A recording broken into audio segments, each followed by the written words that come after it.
Në qytetin e Bilishtit u zhvillua analiza vjetore e punës së organizatës së dëshmorëve të luftës antifashiste nacional çlirimtare dhe të dëshmorëve të tjerë të rënë. I pranishëm në takim ishte edhe kryetari i përgjithshëm i organizatës, Gjergji Velo, i cili vlerësoi punën e strukturave vendore dhe theksoi rëndësinë e ruajtjes së vlerave historike dhe patriotike, si dhe domosdoshmërinë e përfshirjes së brezave të rinj në aktivitete përkujtimore dhe edukative. Që të ecim përpara do të njohim gabimet tonë. Gabime për shembull që nuk ndërtohet lapidari i prishur prej disa vjetësh. Lapidari kryesor i Bilishtit, lapidar me emër, edhe te emërtimi i emrave.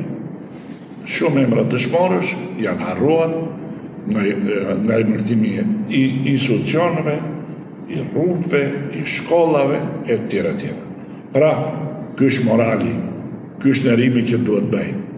Ka nevojë që bashkia të mbledh pjesëtarët e familjes dëshmorëve, të veteranëve, të cilët kanë bërë luftën, me rastin e festave kombëtare, t'u japi certifikat me njohje.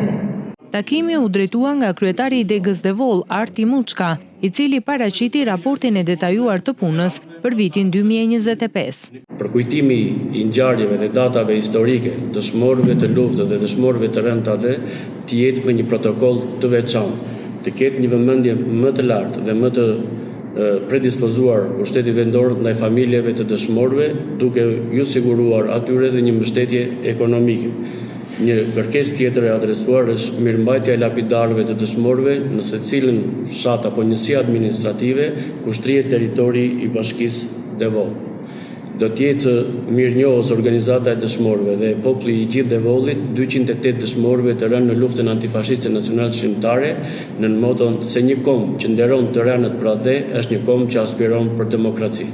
Gjatë diskutimeve të pranishmit si veteran dhe familjar të dëshmorëve, ngritën një sër kërkesash dhe propozimesh që lidhen me përmirësimin e kushteve për përkujtimin e figurave të rëna për atë dhe, shtimin e aktiviteteve ndërgjegjësuese, restaurimin e lapidarëve dhe mbështetjen nga institucionet.